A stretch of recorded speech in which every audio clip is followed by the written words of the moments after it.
welcome to podcast 45 from Tyre and Rubber Recycling. Today, instead of being questioned by Richard, I'm being questioned by a new face for Tyre and Rubber Recycling, Maria Tarathaga, who has joined us and will be asking what we're doing today. Hello, Ewan. So who are we interviewing today and what is the subject of today's podcast? Today we are interviewing Martin von Wolfersdorff, who is one of the leading consultants on pyrolysis and polymer technologies. Martin was the first person we interviewed in this series of podcasts for Tyre and Rubber Recycling. And in the 2 years since that first podcast, the market has changed dynamically. And we're going to talk to Martin and get his thoughts on the current state of the market.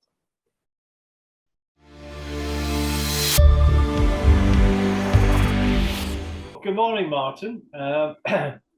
You were the first person we did a podcast with, I think about 2 years ago, and we talked about recovered carbon black and pyrolysis at the time. So 2 years down the line, I think some water's flown under the bridge and things have changed a bit. Can you give us an overview of how you see the changes in the market? Yes, thank you, Ewan. It's great being in your podcast again.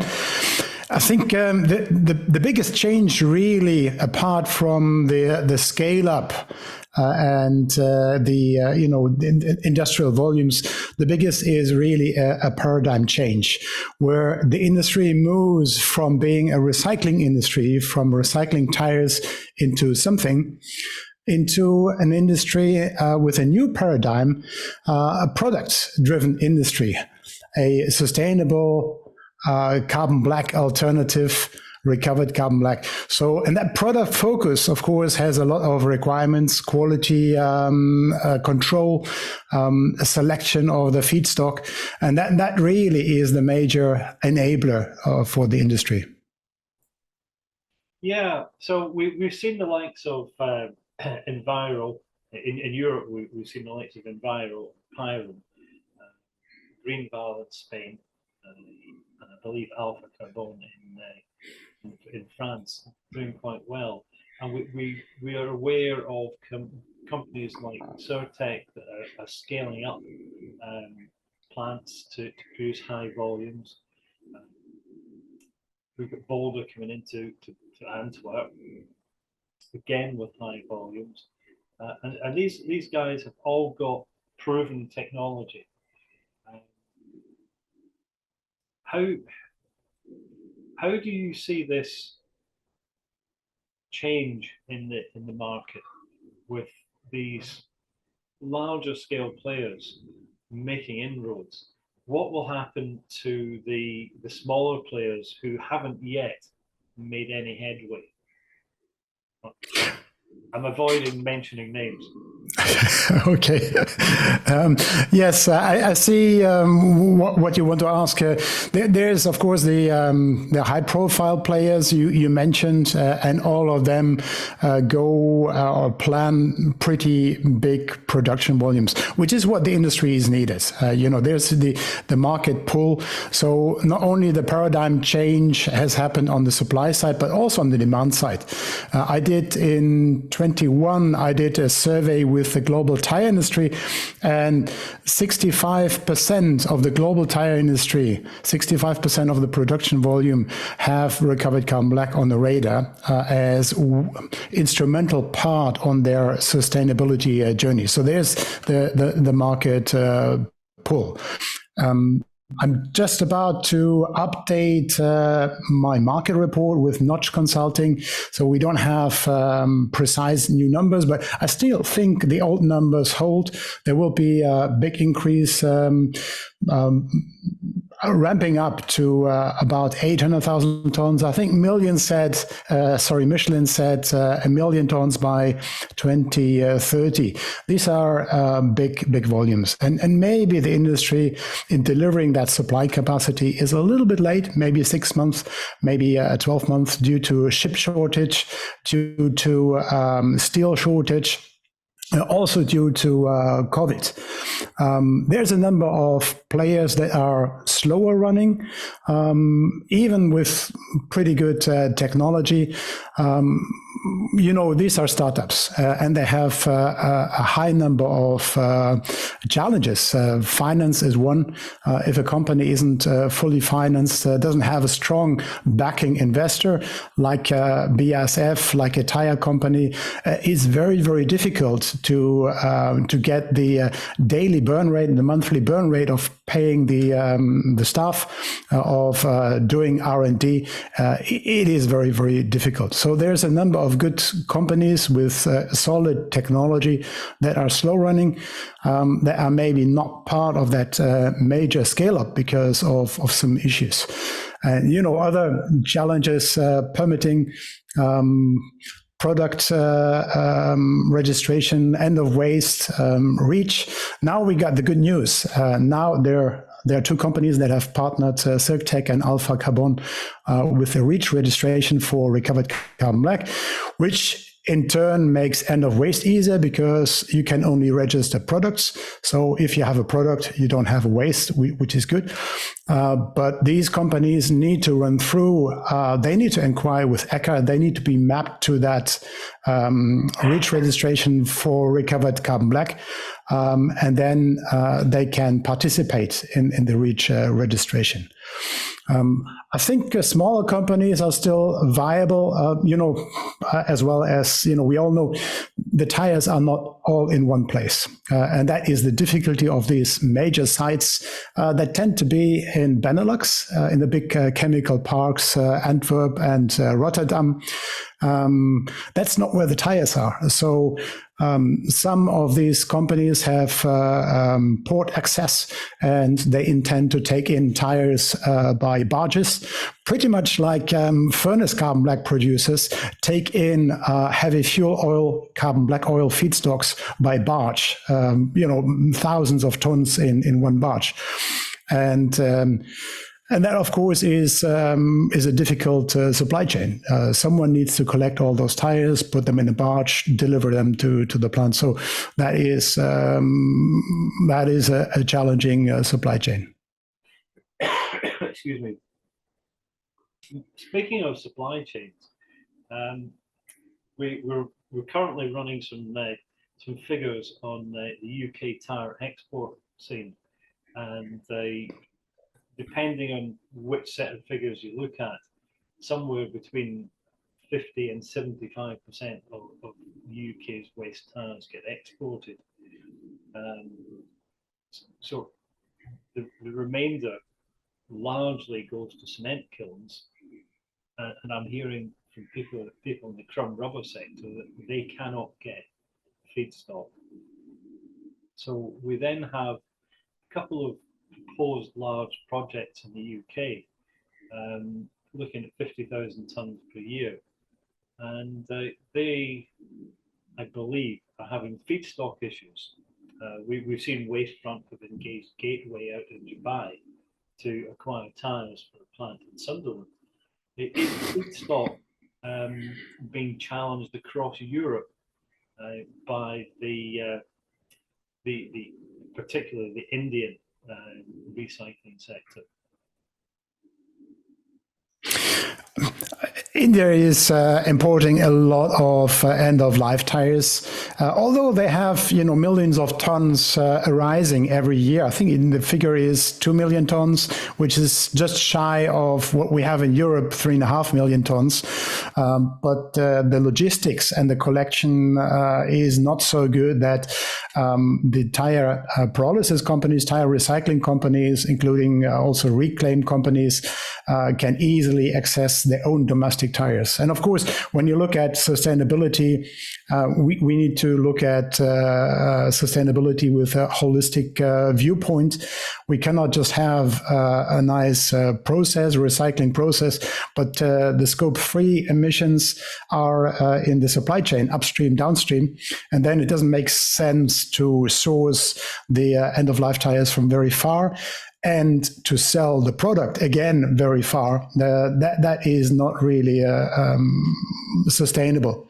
However, nobody has the proper way of sustainability. The pathway to net zero is not yet defined. So any incremental change is helping. But clearly, long supply chains are not only difficult to manage and to protect from disruption, but they're also not sustainable. But it goes further. It's not only the volume of the tires that is required and that might lack in certain countries like the UK and certain regions, but for the pyrolysis, we also need to control the feedstock. Not speaking about brands, that's a question that often comes up. It's impractical to separate brands. Technically, it would be feasible, but you would need such a large number of tires to separate by brand. I think the tire companies now have realized they cannot ask that, and they need to recycle all brands together. But then the type of tire and the chemical composition going into the pyrolysis plays a huge role to the quality of the end products, notably recovered carbon black. So it's not only the volume that is required, but we also want to have a consistent composition going into the pyrolysis, maybe in order to limit the inorganic or ash content, maybe a consistent mix of truck and passenger car tires. So it's not only the total volume that we need, but also some kind of type of tires and composition of the end-of-life tires we want to control. Then it gets really difficult to do that for a fairly large process, like 200,000 tons capacity, which is the bigger capacity sites in Antwerp. Yeah. The mix is always an interesting one, and it's. I can remember in the early days, people talking about taking tires for pyrolysis, and they said, "Oh, it doesn't matter what we take. We can pyrolyze it. We can produce recovered carbon black." Yeah. But that was in the days when things were a little less specific, shall we say, and the market wasn't really known. It was, people believed that they could sell the product, but when they went to the tire manufacturers, it wasn't quite so clear that they were going to buy. Whereas today, the tire manufacturers have given a specification. They have said, this is what we want. These are the volumes we need. So I think the market has changed in that aspect, that instead of 20 or 30 companies trying to produce their own specification and sell that to the tire industry, we have the tire industry saying, this is what we need. Can you make it?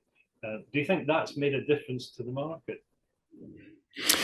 It has made a difference, although, when we look at the specifications given by tire producers, notably RCB Rubber, Michelin, Bridgestone, they haven't told the whole story, right? So in case of RCB Rubber, I think that work is really very, very unique, and to show that pull. I mean, just the fact that two arch rivals, number 1 and 2, collaborate on recovered carbon black, that's so incredibly motivating, and also that makes me tell the small startups, if big corporations and arch rivals like Michelin and Bridgestone can work together, you can work together with your peer. You don't have any competitors. That is my take on it. The startups, they don't have competitors. They have partners. They have collaborators for creating networks and ecosystems. I think in specifications for recovered carbon black, things really fall into place. There's like a puzzle which is almost solved by now. There's a few pieces missing, but recently the ASTM D36 work group has been quite active. There's a new in-rubber test which was now implemented and which was created by Conti, actually, the Fourier transformation rheology, where we measure the reinforcement in an unvulcanized rubber. And Conti developed this to discover recovered carbon black in a supposed furnace carbon black. So they did it. I think they did it for quality control, but now we can use that to measure up, to benchmark a recovered carbon black with a furnace carbon black that is used in the same application. For tires, that will be mainly a 660, which is the typical carcass grade in sidewall and inner liner. And we see there is pretty good recovered carbon blacks that are really on eye level in reinforcement with 660. And that is one part of the specification. The other, of course, we want low volatiles. We want the pyrolysis to finish, meaning toluene transmission values need to be very high, and they can be even better than furnace grade carbon black values. And certain areas, specifically in the pH values can be lower than furnace carbon black values. Then what we might want to control is ash content. In Europe, we have passenger car tires with high silica, precipitated silica content, and that brings an ash content in recovered carbon black of more than 20%. The tire makers wanted to reduce the ash content to below 20 because then they thought they can participate in the REACH registration for furnace carbon black, which is defined to 20% ash maximum. But now we have our own REACH registration for recovered carbon black by Circtec and Alpha Carbon, so that ash maximum ash content limit is no longer really needed. It will be needed again when we see a lot of recovered carbon black in the end of life tires, and then we will recycle those tires again. Then, of course, in order to avoid accumulation of the recovered carbon black, we need to control the ash content. But we're far away from recovered carbon black to be already visible in the end of life tires. So right now, ash content might not be that much a limitation anymore. And that's pretty much what you want to control in a recovered carbon black. The one thing is about dispersion in rubber, which is mainly controlled by the degree of milling of the recovered carbon black. Because other than the furnace carbon black, recovered carbon black can be big lumps and a very large particle size distribution, so it needs to be milled. And I think there's consensus to mill less than 10 microns, and then we have a good dispersion. That test, the particle size test, is still being developed. It hasn't been balloted and approved by ASTM yet. But that's pretty much all the testing we really need for recovered carbon black. So I think this year we can put a tick on all the testing and specification for recovered carbon black, which comes just in time for those companies who industrialize in 24, 25, maybe more 25 than 24. Okay, so just one question on the sustainable carbon black, because we're seeing a couple of companies have shown that they can take tire pyrolysis oil and use that as their feedstock for producing carbon black, and they create sustainable carbon black, which they say is compatible or equivalent to virgin carbon blacks. Now, to me, as an onlooker, that suggests that taking the pyrolyzing the tire pyrolysis, creating the sustainable carbon black from tire pyrolysis oil would appear to be a simpler route to getting a sustainable material than going through the conventional, shall we say, recovered carbon black process. Would that be a valid assessment? And also, if that is an easier route to take, will the sustainable carbon black from tire pyrolysis oil demotivate people from working with recovered carbon black? I think the second question is the answer to the first question, because you see, pyrolysis oil and recovered carbon black are Siamese twins. There is no one without the other. So I appreciate major furnace carbon black producers saying that, yeah, recovered carbon black is nice, but it cannot really fill all the applications of carbon black. It cannot replace a hard black, so 300 type group, 200 type group, and 100 type group, which is really where the carbon black industry, this is the degree of specialty, and this is the value. We're talking about the tread grades. So recovered carbon black cannot be used in the tread. And then, of course, you can put up, you can replace furnace carbon black with a circular furnace carbon black from pyrolysis oil. What you have to know is the pyrolysis oil cannot be used one-to-one. Only the bottoms distillation can be used, maybe 25%. And then you're talking, you need to sell 4 tons of recovered carbon black for 1 ton of such circular, highly reinforcing furnace carbon black. So I think it's all connected. However, when you look at the volumes, that will limit the available volume of the circular furnace carbon black, because there comes a point where you cannot sell so much recovered carbon black into semi-reinforcing applications in order to get the high number, the high volume of circular furnace grade. But of course, there's also renewable furnace carbon black from bio oils, for example, tall pitch, so pine oil, but pine oil, tall, and pyrolysis oil have the same problem. In the furnace process, they don't have the same production yield for carbon black. The carbon content is not as high as with the current fossil heavy feedstocks. So you're in a way limited. You can produce a sustainable product, but you might be limited in volume. You might also be limited in the cost of the product. And that will kind of limit the market volume. However, I think it's a good alternative. It's a good sustainable alternative to fossil-based furnace carbon blacks.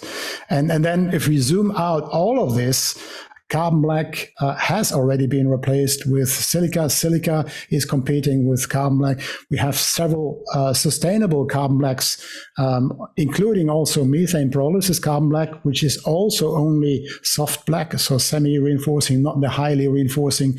We got all those sustainable alternative fillers competing in a very similar space. What is unique to the circular and renewable furnace carbon blacks is you can make soft grades and hard grades. You have the flexibility to cover the whole ASTM and even non-ASTM range of carbon blacks. You have that flexibility. And I think all these products, they have their position for the tire maker on their journey to sustainability. They will be mixed in the tires. There will be not everything replaced by recovered carbon black or circular furnace carbon black. So, and I think nobody can really predict how it develops, which product will be a favorite and which product will be limited. There are some constraints, as I told you, for the circular furnace carbon black, also for the renewable furnace carbon black. There's very limited supply volume at the moment available for methane pyrolysis carbon black, which is really, let's say, a byproduct of hydrogen production, because that is what drives that kind of business. Only that the byproduct is 75% of the production. You only get 25% hydrogen and 75% carbon black. And there's only one company in the world producing, and the capacity right now is it's below 20,000 tons. In 25, it will be 200,000 tons. For carbon black, that is still a small volume. Whereas for recovered carbon black, we're talking some 300, 400,000 tons world capacity by 25. We're talking some 800 to a million by 2030. So that is a sizable volume. Okay, so it's an interesting discussion, and I'm sure we could quite easily talk about this for hours on end. And whilst we might find it interesting, I'm not sure that everybody would. Moving on from the actual topic, you're a prime mover in the Smithers Recovered Carbon Black Conference. Can you tell us a bit more about the forthcoming conference and why people should attend it? Okay, yes, it's true. I'm over the years business partner of the Smithers Recovered Carbon Black Conference, which really came out of a workshop I did on the Carbon Black World in 2018 in Düsseldorf, which surprisingly had a lot of interest, and we didn't have enough space in the room for the workshop, so that we said, let's create a conference. And then came, of course, COVID. We had an online conference, and last year, the Recovered Carbon Black Conference actually was for the first time bigger than the Furnace Carbon Black Conference, the Carbon Black World, which is also happening this year in China in the month of April. And now we really have those two industries overlap. In the Recovered Carbon Black Conference last year in Berlin, 40% of the attendants were large corporations, Carbon Black and Tyre. 30% of the speakers were large corporations, Carbon Black and Tyre. So coming back to answering your question, this year, again, I don't see it will be any smaller than last year. We're still working on confirming the dates and location. It will be in the second half of the year. Of course, we're aiming big. Likely it will be in a southern place. And that's really at the moment all I can say. We haven't defined the agenda, but large parts of the agenda will actually give the stage again to the big corporations, carbon black companies, chemical companies like BASF, tire companies, because they are really driving the industry, either through the interest in recovered carbon black or through the interest in tire pyrolysis oil as a sustainable feedstock. The makeup of the conference is I think valuable and interesting to the industry, because for many years at another conference, recyclers complained bitterly that they had no engagement with the tire manufacturers. That is changing, but it has been a criticism laid at the recyclers and their conferences that they're talking amongst themselves, but not engaging with the industry, the tire industry. I see from the makeup of the Recovered Carbon Black conferences that you've bridged that gap. You have the tire manufacturers, you have the rubber industry, you've got carbon black people, and they're now talking to recyclers. And with that dialogue, you can build relationships and build a future for the industry. So I congratulate you on developing that very successful conference. What would you say the key reason that people should come to that conference would be? I think the key really is, and it's not my work, it's a collaboration with Smithers. They really are the experts in arranging and running conferences. They run, they run a number of conferences every week. So they know the location, they know everything, all the logistics about it. But the key really is that since 2018, we have created a community. We have created we have created a group of people who come surely for the next event. The core group will come again, and that is the important thing. So we will see again in one way or another Michelin and Bridgestone. We'll see BASF, we'll see Continental, we'll see the carbon black makers. And I think that really is the value of the conference, that we have reached a critical size with the community, and also a trust of the community that the next event will be as good as the previous one. I think it's an established conference now. With the last conference, as I said, it has outgrown Carbon Black World. And 260 participants is a fantastic number for a conference. Also, I think it's a good it's a good compromise between ticket price, location, because there's other conferences in the same space that maybe have a higher ticket price and less participants. But I think with Smithers and the Recovered Carbon Black Conference, we found the sweet spot, which is working, and that has been shown with the last very successful conference. Okay. Right, now, I think the final question, and this calls for a bit of speculation. I'm an expert in speculation. we don't know what's happening with the ECHA investigation into PAH or microplastics. We don't know what the outcome is, but I think we can guess that long term, there's going to be an increase in the volume of material that we're going to have to dispose of one way or another. If the European Commission does restrict crumb rubber and puts all that material back in the market, is that something that is going to be helpful to the pyrolysis sector? I think it is, although it might not be at that particular crumb size, which might be, cost prohibitive for the pyrolysis industry. Any feedstock. I was amazed, some Indian pyrolysis projects, they told me what they estimate they are paying for importing European tires. They pay hundreds of euros per ton for those imported tires. And that, of course, puts you with a penalty. Then how much, operation cost can you afford on top of that? How much investment CapEx can you afford on top of that?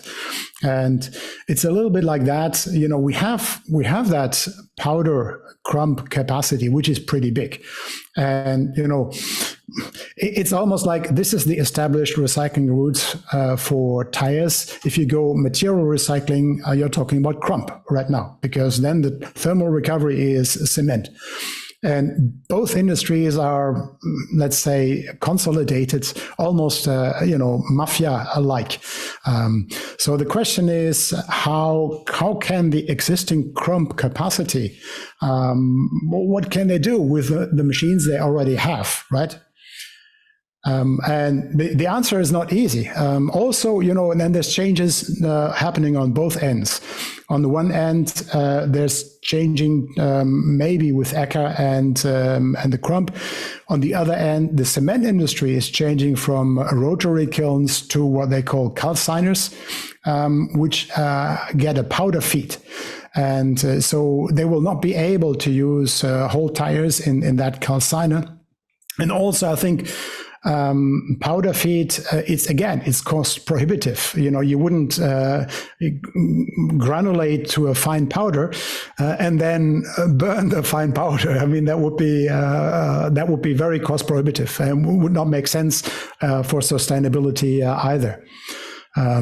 So I guess I don't have the crystal ball for this, but what I see is the companies doing granulates and powders, they are now collaborating with the pyrolysis industry. And of course, the crumb size is different, and maybe they don't fill anymore the machines for the finer crumb sizes. But for the pyrolysis, a smaller crumb is one of the big trends, because the smaller the crumb, the higher the surface. If you heat from the outside of the crumb, you need a high surface. So we're talking, 2 to 8 millimeter crumb size as a feed for the pyrolysis, and that is something the crumb industry can deliver. Of course, they want some money for it. Now the electric power prices are very high, and typical good strategy for a pyrolysis company is to put that operational cost into the capital expenditure cost by buying that granulator, buying that shredder themselves, because it's fairly easy to get capex. But if your OPEX is too high, the whole business plan is not working anymore, because your product prices need to be too high. And then you're constrained into a niche of the market, maybe the upper end of the market, which, for example, we've seen with black bear carbon. This is the best recovered carbon black. However, the question would be, do the tire makers pay for that best recovered carbon black? Or do the paint makers and the ink makers pay for their best recovered carbon black? So I think it will kind of fall into place. Exactly about the number, I think it will be difficult to predict. Yeah, we're in a state of change. The market has become very dynamic, and it's positive for some players and not so positive for others. Time will tell. Okay. Thank you very much for your time, Martin. It's been an interesting discussion. Lots of points covered, and I hope we can talk to you again sometime. Thank you, Ewan. It has been a pleasure. Looking forward to the next time. Thank you.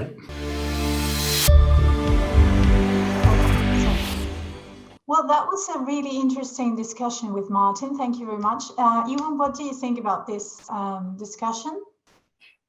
It was good to talk to Martin, because the market has changed dynamically, and we've seen companies who have moved from research and pilot plants to commercial plants, and that has made a big difference to the market. And also, the drive from tire manufacturers towards sustainability has created a demand that wasn't there before.